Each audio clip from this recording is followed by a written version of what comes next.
Salut à tous, nouvelle vidéo sur Gathering Storm, et là on va être sur une partie qui va mettre en œuvre Reboot Guilliman. C'est les premières actions. Alors bien sûr la première action c'était de se réveiller et puis de débarrasser son temple des invasions du chaos. Il a débarrassé ensuite la planète, mais là on va vraiment rentrer dans le cœur de son œuvre, à savoir débarrasser l'Imperium, le royaume d'Ultramar, des souillures, du chaos, des ennemis, des xénos, et de reconstruire l'Imperium de son père. Rien que ça. Alors, on va commencer par un petit chapitre qui s'appelle Le Chagrin. Alors, le Chagrin, eh bien, il s'est trouvé que dans le royaume d'Ultramar, sur certains mondes, eh bien, les soldats impériaux ont commencé à ressentir une maladie assez insidieuse. En fait, ils commençaient à pleurer et en fait, les larmes coagulaient, se transformaient et parasitaient en fait leurs yeux à tel point que leurs yeux finissaient par pourrir à l'intérieur de leurs orbites et qu'ils devenaient aveugles. Et en fait, ils ne pouvaient pas s'arrêter de pleurer. Au fur et à mesure du temps, en étudiant cette maladie, les apothicaires se sont aperçus que elle était transmise par des mythes, en fait des petites mythes qui voyageaient donc à travers les couches, à travers les rations, à travers les munitions, à travers aussi le petit livre du parfait garde impérial. Eh bien, ils cherchaient donc à lutter contre cette infection en essayant de différents produits pour se débarrasser des mythes, mais rien n'y faisait. Elle était inarrêtable et il n'y avait aucun moyen de contrer cette chose-là. Et au fur et à mesure, eh bien, ça mettait à mal toutes les forces de l'Imperium parce que les fronts qui étaient tenus, mais où il y avait beaucoup de combats et qui étaient sur la balance, où chaque chose pouvait faire pencher la victoire du côté de la victoire ou du côté de la défaite, eh bien, les soldats impériaux, comme ils devenaient aveugles, ils ne pouvaient plus tirer sur les adversaires, et en plus, ils continuaient à pleurer, en fait. C'est-à-dire qu'au fur et à mesure du temps, ils étaient tout le temps en train de pleurer, donc forcément, ça avait un effet sur le moral, parce qu'on n'est pas habitué à voir ses collègues justement en train de pleurer, surtout quand on est dans l'Astra Militarum, parce qu'on est quand même des fiers combattants qui sont entraînés, et voir votre je sais pas, votre colonel en train de pleurer, c'est dur pour le moral. Donc il y avait voilà ce problème. Donc chose assez étonnante, c'est qu'on s'est aperçu assez vite qu'il n'y avait que l'Astra Militarum qui était touché.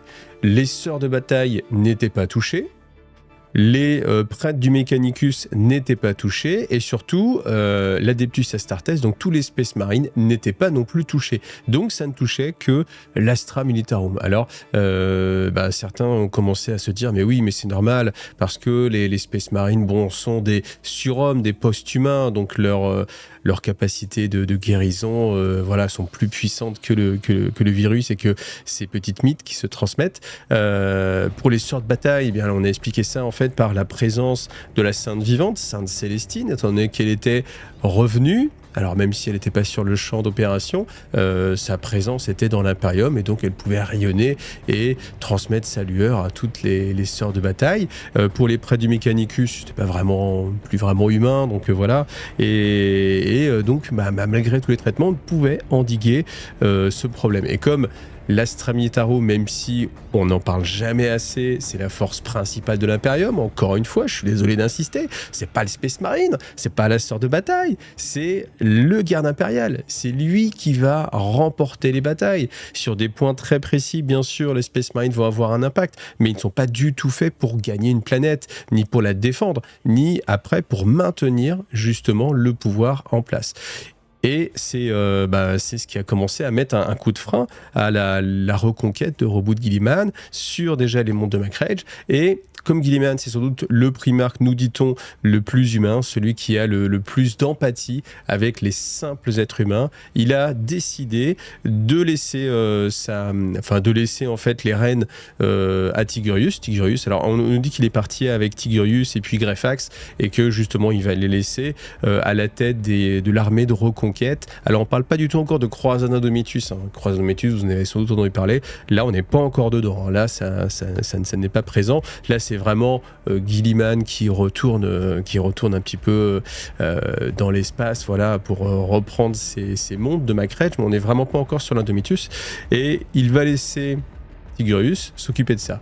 Quand il arrive et vient visiter justement la première planète, et bien quand il rentre dans le baraquement, alors juste avant, il entend en fait tous les pleurs des soldats, et c'est quelque chose qui le touche au plus profond de lui, parce que Alors, lui aussi, tout primarque qu'il soit, il a cette empathie envers le genre humain et entendre des soldats se mettre à pleurer, eh bien c'est un petit peu déstabilisant. Donc il est un petit peu déstabilisé et quand il rentre, eh bien on a les soldats qui arrêtent de pleurer. Tout d'un coup, certains, alors ceux qui sont vraiment déjà aveugles, un râle de soulagement et s'endorment parce qu'ils n'arrivaient pas à dormir depuis plusieurs jours. Et puis ceux qui sont moins affectés, qui ne sont pas encore aveugles, eh bien arrêtent de pleurer et puis s'essuient un peu les yeux et retrouvent en fait la vue. Et ils voient devant eux, la première chose qu'ils voient, c'est Roboute Guilliman, auréolé d'une puissance et une aura un petit peu divine, et tous se mettent à prier. Alors même si ça étonne un peu les médecins, ils se posent quand même la question, mais bien sûr l'ecclésiarchie, eux, ne se posent pas la question. Pour eux, la réponse est toute trouvée, c'est la manifestation de l'être divin qu'est le primarque. L'empereur est un dieu, ses enfants, les primarques, sont forcément aussi du coup des dieux, ou en tout cas imprégnés d'une partie de leur puissance, de sa puissance, pardon. Et c'est pour cela que la présence seule de Roboute Guilliman permet de chasser et de guérir en fait miraculeusement les malades qui ne pouvaient pas être soignés par la science. Ça, c'est important.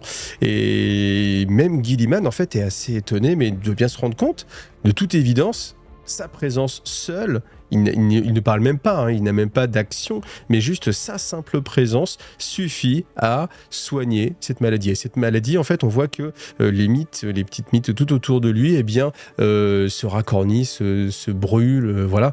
Donc, fort de ce pouvoir, en fait, même si lui ne croit pas en sa propre divinité, il va mettre en fait ce pouvoir en pratique et il va voyager comme ça sur les différents théâtres d'opération pour soigner le plus possible des combattants, parce qu'il sait que l'Imperium et sa reconquête a besoin justement de ses forces et voilà, donc il va d'un camp à l'autre. Alors ça commence à prendre du temps au fur et à mesure, et les jours se muent en semaines. Les voyages, même s'ils peuvent être rapides d'un système à un autre, forcément après, ça va commencer à s'étaler sur une période très très grande, et au bout d'un moment, on s'aperçoit même que, eh bien, des endroits où Roboute Guilliman est déjà venu vont de nouveau se retrouver infestés, et que des foyers d'infection que Pont-Seton avait été traité redeviennent actifs, et voilà, ça, c'est ce qui force Roboute Guilliman à revenir sur ses pas et à tourner comme ça en fait dans les royaumes de Macrage entre les différents territoires. Et il faut bien que quelqu'un le dise à un moment donné ce que tout le monde pense et ce que Guilliman commence à penser lui-même mais ne veut pas s'avouer. Et c'est Voldus, maître Voldus, qui va prendre les choses en main et qui va faire remarquer, au risque de fâcher le primarque, que c'est sans doute un piège, qui lui voit, lui, l'infection de Nurgle, et que sans doute c'est Nurgle qui a fait naître cette maladie, donc la maladie du chagrin, et qui la répand et qui l'enlève tout simplement là où est Roboute Guilliman, pour que Roboute Guilliman se sente le facteur qui permet de guérir les humains et donc d'une certaine façon de le contrôler. Et en le faisant tourner comme ça au sein de Macrage, eh bien de le laisser, et on a l'image de laisser un bourdon dans une bouteille, donc le cantonner à l'espace de Macrage et pouvoir continuer ses œuvres et pouvoir continuer à répandre ses bienfaits dans toute la galaxie, sauf dans Macrage, mais en même temps, voilà, on tourne d'une planète à une autre. Et puis Nurgle, c'est le dieu le plus joyeux, donc lui trouve ça assez amusant de faire tourner Roboute Guilliman un peu comme ça en bourrique et de l'emmener d'une planète à une autre en faisant disparaître les maladies.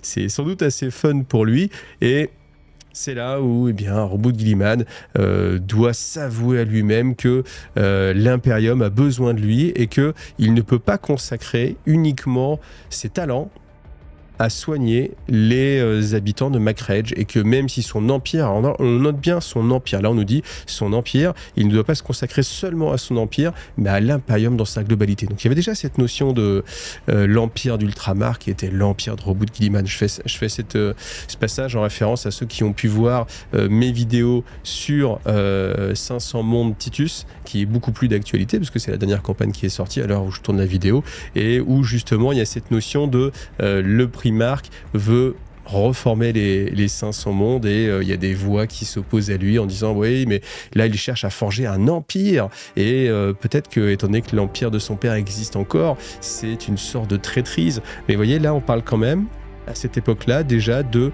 l'empire d'Ultramar, l'empire même du Primarque.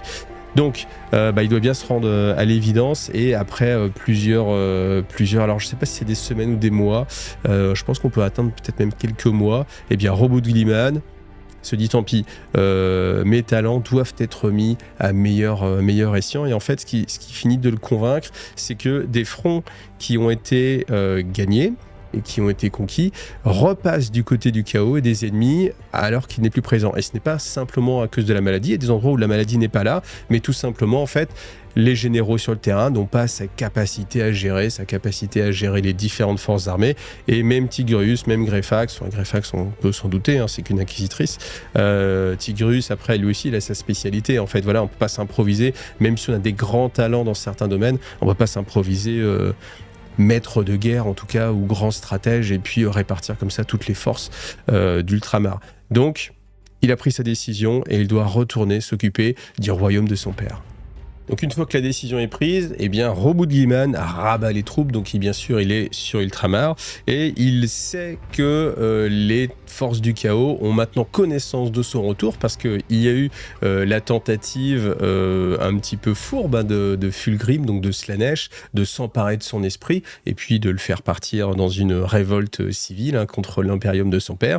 Il vient de voir la tentative de Nurgle pour justement le retenir ici, et il se dit que forcément les forces du chaos ne vont pas rester là-dessus et vont continuer. Alors, il note bien aussi que les efforts des forces du chaos pour reprendre le terrain que lui a conquis, eh bien, sont de plus en plus forts. Donc, il faut qu'il gère un petit peu ça, mais il sait aussi que sa mission, c'est avant tout de reprendre le contact avec papa, avec l'empereur. Pourquoi ? Eh bien, parce que lors de l'hérésie d'Horus, ce qui lui a causé le plus de tort, c'est de ne pas réussir à arriver à temps. En fait, il se sent presque coupable, mais c'est en partie vrai, de l'état dans lequel l'Imperium est, parce qu'il estime que s'il avait pu arriver à temps pour défendre le palais impérial, eh bien sans doute Horus n'aurait pas pu blesser à mort l'empereur, et sans doute l'Imperium ne serait pas dans cet état-là, sans doute l'empereur serait encore en train de marcher parmi eux, et c'est de sa faute à lui. Alors même si après on sait que il a fait son maximum et que de toute façon voilà, tout avait été fait pour le maintenir à l'écart, le fait qu'il n'y a pas participé, pour lui c'est son échec majeur, et il se dit je ne vais surtout pas recommencer la même erreur. Pourquoi ? Parce qu'il voit, évidemment, on le sait, on lui a appris que Cadia est tombé, que l'œil de la terreur s'ouvre de plus en plus, que toutes les failles warp en fait sont en train de grandir, et que les voyages à travers le warp deviennent de plus en plus difficiles, à tel point que à un moment donné, il sera presque impossible de voyager à travers le warp tellement ce sera dangereux. Et c'est ce que se dit Guilliman. Il se dit forcément, les dieux du chaos sont à l'œuvre, ils veulent m'empêcher de rejoindre mon père pour reproduire exactement ce qui s'est passé à l'hérésie d'Horus, et cette fois-ci je ne me ferai pas avoir, il faut absolument que je rencontre mon père pour lui demander de me guider sur la voie de la sagesse, pour savoir quoi accomplir en son nom. Et il va faire passer le message pour rassembler ce qu'on va appeler la croisade Terran. Alors, avec qui il va s'allier ? Eh bien déjà, première chose, il va prendre les meilleurs de la première, deuxième, troisième compagnie d'ultramarines, qu'il va rassembler au sein d'une force combattante, et qu'il va mettre sous le commandement de Cato Sicarius. C'est lui qui va commander les forces d'ultramarines qui vont se joindre à la croisade Terran.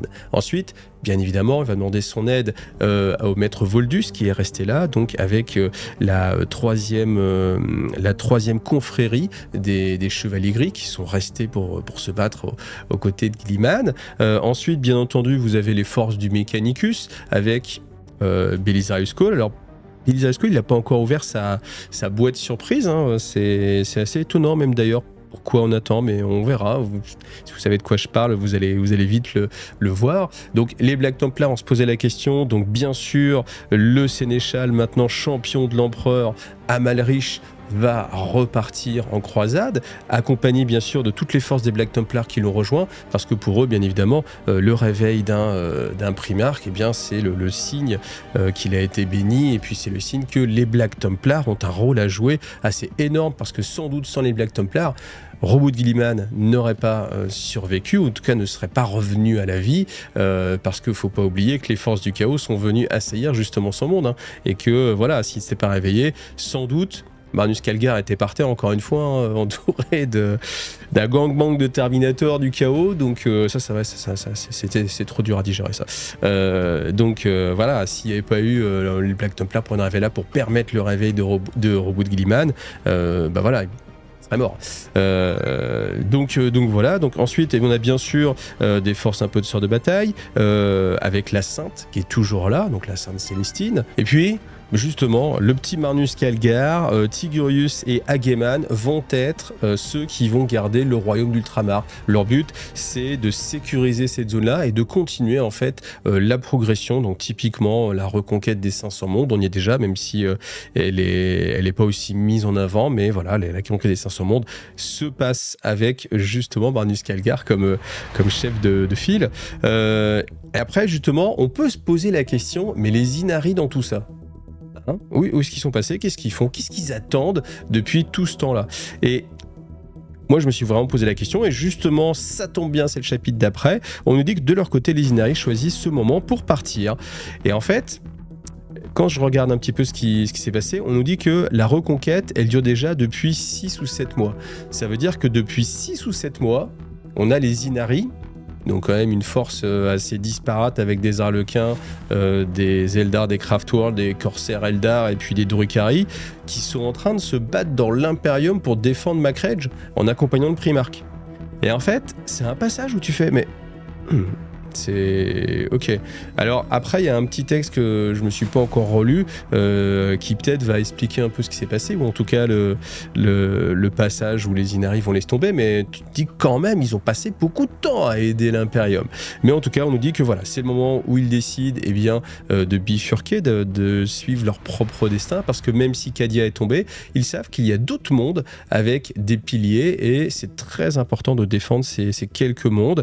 Alors, j'avoue que là, avec le recul, je me rappelle plus quels sont ces mondes à l'heure actuelle. Est-ce que tous les mondes avec des piliers Nécrons sont tombés? Parce que ces piliers Nécrons, en fait, vous savez, hein, c'est ceux qui permettent de refermer le chaos, donc c'est ce qui pourrait permettre de refermer la Scalus Magnetum, ou pas. Après, est-ce que du coup, c'est sans doute ceux qui sont dans Paria Nexus? Maintenant, Paria Nexus, vous savez, c'est aussi un autre problème, c'est vraiment le contraire, hein, du warp qui se déverse. C'est une zone où justement, vous avez plein de mondes Nécrons avec des piliers, et qui crée une zone complète où toutes les émotions sont détruites, et où il n'y a plus d'émotions, donc plus de warp, plus de manifestations psychiques. Il n'y a que la foi des sorts de bataille qui résiste à cette chose-là. Alors c'est pareil, hein, ça, on peut vraiment en discuter, on peut faire une dizaine de vidéos dessus. Voilà, mais en tout cas, du coup, est-ce que les Inari dans Paria Nexus, je ne me rappelle pas qu'ils aient eu un gros impact. Je n'entends plus parler. Et d'ailleurs, je me demande même, honnêtement, si sorti de ce bouquin-là, après, c'est pas la dernière fois où on a vraiment entendu parler des Inari dans le lore. Alors, honnêtement, je me rappelle plus de tout. Si vous avez des infos encore, comme d'habitude, n'hésitez pas à les mettre en commentaire. Moi, j'apprécie ça pour me rafraîchir la mémoire. Mais dans mon esprit, j'ai bien peur que ce soit une des dernières fois où on nous parle des Inari. Parce qu'après, je sais que dans les codex, on nous parle des Inari, mais on nous dit simplement que oui, c'est la quête d'Ivraine, etc. Mais que ça avance pas plus que ça, en fait. Ça avance pas plus que ça. Donc voilà. Et puis, voilà. Donc, la croisade Terran est mise en place. La croisade célestinienne s'est achevée par un succès. Le retour de Roboute Guilliman. Et maintenant, voilà, toutes les forces se réamalgament autour de Roboute Guilliman pour aller à Terra. C'est la croisade Terran. Donc, je vous l'ai dit, il y a un petit passage, justement, qui est le mot d'adieu d'Ivraine et de Guilliman. Alors bien sûr, il y a ce Vizark aussi. Bah oui, parce qu'on aurait pu imaginer qu'ils terminaient tous les deux dans une chambre seule, une pièce, hein, voilà, une antichambre, je voulais dire, pour discuter. Mais on a aussi le Vizark qui est là, hein, comme fidèle garde du corps. Et en fait, tous les trois vont rester ensemble. Et c'est quelque chose qui étonne, bien sûr, tous les généraux, tous les suivants de Roboute Guilliman, parce que même s'ils combattent ensemble depuis pas mal de temps, eh bien, c'est très dangereux de rester en compagnie de deux Xénos avec des pouvoirs aussi impressionnants. Mais Roboute Guilliman n'est pas n'importe qui et n'est pas le commun des mortels, donc tout simplement lui n'a pas peur et il reste et puis il demande, il dit mais est-ce que j'ai pas moyen de vous faire changer d'avis pour que vous puissiez rester avec nous, parce qu'en fait depuis plusieurs mois que nous combattons ensemble, j'ai quand même appris à apprécier la valeur de vos combattants et ce serait dommage que notre alliance s'arrête ici. Et puis Yvraine lui dit non, vous ne le pouvez. Nous vous avons déjà offert le don de la renaissance, sans mentionner les vies de nos semblables. Est-ce que ce n'est pas déjà assez ? Et c'est vrai que Roboute Guilliman comprend et puis dit très bien. En tout cas, j'ai une dette envers vous et croyez bien que cette dette ne sera pas oubliée. On verra, ça c'est quand même assez fort hein, il n'y est pas encore, mais que le futur seigneur régent de l'Imperium ait une dette envers les Inari, c'est quand même n'importe quoi. Après, bien sûr, il est pas tout seul dans l'Imperium, mais en tout cas, c'est quand même pas n'importe quoi. Et puis après, il lui pose quand même une petite question. Il fait écoutez, je sais bien que Belisarius Cawl, avec cette technologie, m'a permis de revenir à la vie, avec cette armure, mais est-ce qu'il n'y a pas autre chose ? Est-ce qu'il n'y a pas un pouvoir en plus qui m'a permis de revenir ? Et Yvraine sourit un peu et dit mais vous le savez, nous le savons tous les deux en fait. Vous savez bien que certes l'armure de Belisarius Cawl, que d'ailleurs je vous conseille de ne pas enlever, hein, parce que ce serait déjà d'une part très difficile et en plus si vous n'avez pas rejoindre la mort, eh bien il vaut mieux ne pas l'enlever. Et puis quand elle dit ça, en fait on a Roboute Guilliman qui sent en fait toute la pression en fait de l'armure sur lui et puis tous les systèmes assez intrusifs dans son corps et qui le maintiennent en vie. Il le sait aussi pertinemment. Donc il a d'ailleurs cette douleur. En fait, il a toujours une douleur constante. Et là, cette douleur se fait un tout petit peu plus insistante et il y a un petit changement dans son regard. Mais bon, comme il fait bonne figure, du coup, il remplace ça par le masque de la responsabilité. Il reste sobre, mais il a quand même cette douleur. Et Yvraine lui dit, voilà, certes, l'armure a soigné vos dégâts physiques et en tout cas vous permet de survivre physiquement, mais nous savons tous les deux que les vrais dégâts étaient faits à votre âme. Et votre âme a été soignée par Enid. Sans Enid, il n'y aurait pas eu de retour possible et vous n'auriez pas pu guérir de cette affliction. Et vous êtes du coup... alors, il n'y a pas de notion de... vous devez Enid, mais bon, il le sait bien, Roboute Guilliman. Et alors après, il va chercher un peu plus loin parce que pour lui, Enid, c'est une notion un peu lointaine. Encore une fois, même s'il croit au dieu du chaos, enfin, il a les preuves de leur existence, c'est pas pour ça qu'il est prêt à admettre que toute entité existe. Et on peut raisonnablement penser qu'il pense qu'Enid n'existe pas, donc il cherche à avoir plus d'informations. Il dit, mais vous pouvez pas me l'expliquer, etc. Et bon, après, vite fait, en fait, on a Yvraine et puis Roboute Guilliman le sait, en fait, lui-même, il dit bon, je pense que même si j'insiste, de toute façon, vous ne me donneriez pas de réponse, ou même si vous me les donniez, elle serait presque incompréhensible. Et en fait, ça me rappelle une phrase qu'il y avait dans le codex, je crois que c'était la V3, où ça disait en substance ne posez jamais une question à un Eldar, vous obtiendriez 100 réponses différentes, toutes vraies. et voilà, c'est un peu cette idée-là qui est toujours présente et qui est assez plaisante, hein, surtout pour les joueurs Eldar, voilà. Et puis après, Guilliman continue et dit mais en fait si je vous demande ça, c'est surtout pour savoir s'il ne peut pas y avoir une sorte de souillure, de perversion, de prix à payer. Et en fait, avec ces mots-là, Roboute voit que les deux Inari deviennent un tout petit peu plus tendus, même si c'est quasiment imperceptible. Ce serait imperceptible pour un être humain, même un Astartes, il aurait du mal. Lui, en tant que primarque, il voit des petits signes très distinctifs, mais il fait mais bon, nous savons tous les deux que nous avons mené une alliance et que nous sommes dans une phase de compréhension mutuelle qui nous permet de passer au-delà. Et même si moi-même j'ai des questions, eh bien je peux rester sans réponse pour l'Imperium, pour l'alliance que nous venons de faire, et je n'irai pas plus loin. Voilà. Et alors là, on nous dit le Vizarque à ces mots éloigna insensiblement la main de la garde de son épée. Ça aurait été assez amusant de voir un combat entre le Vizarque et puis Roboute Guilliman, même si je pense qu'il y a quasiment aucune chance que les Inari puissent gagner, même si après il y a quand même une hypothèse que Yvraine pourrait reprendre le don qu'elle a fait à qu'elle a fait à Roboute Guilliman, parce qu'en fait, si Roboute Guilliman a besoin des forces des Inari, alors est-ce qu'à un moment donné, Enid l'a aidé et c'est fini, il n'a plus besoin de lui, ou alors est-ce que ce qu'a donné Enid d'une main peut le reprendre d'une autre? On ne sait pas, c'est pas impossible. C'est pas impossible. Après, quel serait l'intérêt, bien sûr, après tant de sacrifices, tant de vies perdues pour les Inari, il n'y aurait pas vraiment d'intérêt, mais bon, voilà, on imagine bien que les choses ne se passent pas toujours comme on le souhaite, surtout dans le monde de Warhammer 40 000. Puis on a la petite phrase d'Yvraine qui dit puisse la chance vous sourire, Roboute Guilliman, et sachez que nous combattrons de nouveau côte à côte avant la fin, quelle qu'elle soit. Voilà. Et donc le Visarque, salut martial très élaboré au Primarque, et le Primarque lui répond avec un petit signe de tête. Moi, j'aurais bien voulu qu'il réimite un petit peu tout le salut martial pour montrer sa dextérité. Et puis alors qu'ils sont en train de partir, il lui tourne le dos, lui il dit nul doute que nous le ferons, murmura le Primarque avec gravité, et tant que cela sert vos intérêts. 3 petits points. Et voilà. Donc on a bien sûr Roboute Guilliman qui n'est pas dupe, qui sait que les Eldar, s'ils l'ont aidé, c'est pas par bonté d'âme, même s'ils ont un ennemi commun, c'est parce que ça va servir leur dessein, parce que tout le mal que Roboute Guilliman et l'Imperium peut faire au chaos, c'est des forces des Inari, des Eldar dans la globalité qui sont préservées. Donc voilà. Pourquoi les Inari sont restés aussi longtemps, plus de 6-7 mois avec Roboute Guilliman? J'avoue que il n'y a pas vraiment de raison, si ce n'est pour peut-être veiller sur leur investissement. Roboute Guilliman, le protéger, est-ce qu'il a vraiment besoin de ça quand on a vu à quel point il pouvait se battre? Voilà.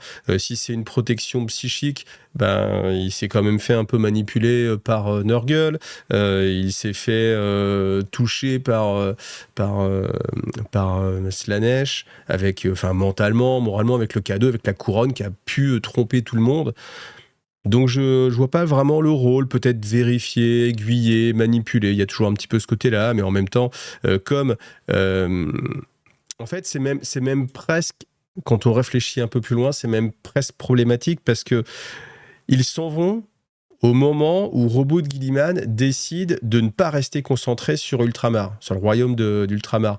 Et il restait tant qu'il était concentré sur Ultramar, alors que eux n'ont aucun intérêt sur Ultramar, parce que c'est justement une place forte de l'Imperium, et donc s'il y a un endroit où il faut lutter contre le chaos, et ce qui va aider les Eldar, c'est sûrement pas la place forte de Macrage, ni le royaume d'Ultramar, où il y a sans doute pas de Craftworld, où il y a sans doute pas de monde exodite, et donc pas de force Eldar. Donc pourquoi l'aider vraiment et rester avec lui quand il défend les mondes humains, et quand il commence à repartir à la conquête et bouter le chaos hors de la galaxie, là c'est le moment de l'abandonner. Peut-être justement pour ça, pour s'assurer que il va bien continuer sur le fil du destin qui l'empêche de rester sur Ultramar, auquel cas peut-être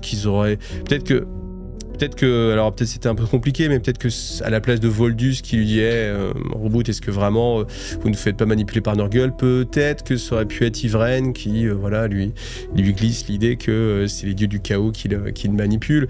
Ça aurait pu rajouter un peu un côté un peu dramatique, et puis on aurait pu dire aussi que par exemple tous les membres de l'Imperium n'osaient pas remettre en cause le Primarque, et que c'est Yvraine avec sa suffisance et toute sa condescendance aurait pu dire mais vous faites simplement manipuler, Roboute Guilliman, ouvrez les yeux quoi. Ça aurait pu être un petit peu sympa, voilà. En tout cas, voilà pour ces passages-là. Donc on est parti, croisade Terran. Alors je sais que je me rappelle, il y a vraiment un passage qui m'avait marqué dans Gathering Storm, et que je trouve, que j'avais vraiment... pas d'autre mot que de dire que c'était non, j'ose à peine le dire, mais qui était vraiment mauvais pour moi, vraiment mauvais, mauvais, malgré la vision aussi positive que je peux avoir de cette histoire, et ça va venir après, je sais pas quand ça va venir, mais quand on va y être, je sens que je vais être un petit peu salé, parce que c'était un truc qui m'avait choqué, mais voilà, vous voyez peut-être de quoi je veux parler, mais on va y venir. En tout cas, les choses sont mises en place, donc Marnus Calgar reste sur Macrage, Sicarius va dans la croisade Terran, on reprend évidemment tous les personnages en enlevant les Xenos, donc en enlevant bien sûr Ivren et le Visarch. Voilà, au final, c'est assez cohérent, hormis peut-être la temporalité que je trouve encore une fois bizarre.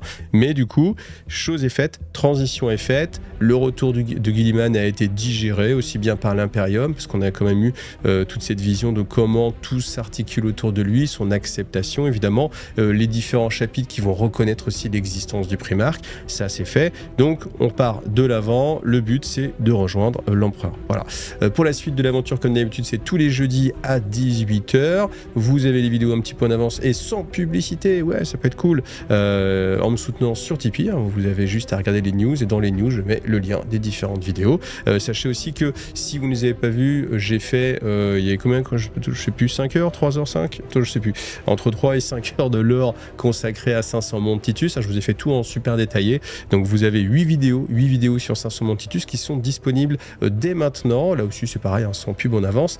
Et puis qui seront mises bien plus tard quand j'aurai fini Gathering Storm. Donc ne vous inquiétez pas, je vais continuer Gathering Storm. Là je suis quand même assez loin, mais voilà, on va essayer d'avancer. Et puis comme ça vous aurez toute l'histoire. Et comme on trouve quand même des parallèles qui sont quand même super sympas avec 500 mondes de Titus qui est d'actualité, je pense que c'est vraiment une belle temporalité pour revivre les choses. Voilà. Merci à tous ceux qui me soutiennent et qui m'aident, et à bientôt. Salut à tous, bye.